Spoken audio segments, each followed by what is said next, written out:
കോഴിക്കോട് വടകര ദേശീയപാതയിൽ തുടർച്ചയായ 4ാം തവണയും മണ്ണിടിഞ്ഞു. പുതുപ്പണം അരവിന്ദ് ലോഷ് റോഡിന് സമീപമാണ് ഇത്തവണയും മണ്ണിടിഞ്ഞത്. സോയിൽ നെയിലിംഗ് നടത്തിയ പാർശ്വഭിത്തിയാണ് തകർന്നത്. റിയാസ് കെമാറുണ്ട് വിവരങ്ങളുമായി. റിയാസ്, വിവരങ്ങൾ. കോഴിക്കോട് അരവിന്ദ് ഘോഷ് റോഡിലാണ് മണ്ണിടിച്ചിൽ ഉണ്ടായത്. ഇവിടെ വടകര പുതുപ്പണത്താണ് ഈ സംഭവം. ദേശീയപാതയിലാണ് മണ്ണിടിഞ്ഞത്. ദേശീയപാതയോട് ചേർത്ത് കെട്ടിയ സോയിൽ നെയിലിംഗ് നടത്തി കെട്ടിയ പാർശ്വഭിത്തിയാണ് തകർന്നത്. തുടർച്ചയായി 4ാം തവണയാണ് ഈ ഭാഗത്ത് മണ്ണിടിച്ചിൽ ഉണ്ടാകുന്നത്. പ്രദേശത്തെ കിഴക്കേ വെന്തുരുത്തി TK ബാബുവിന്റെ വീടിന് സമീപത്താണ് ഈ സംഭവം.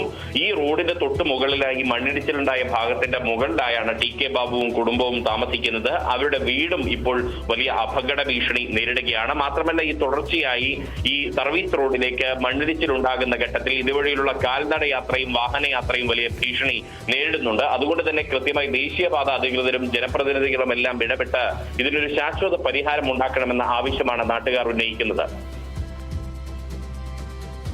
ശരി, വ്യക്തമാണ്. റിയാസ് കെമാറാണ് വിവരങ്ങൾ നൽകിയത്.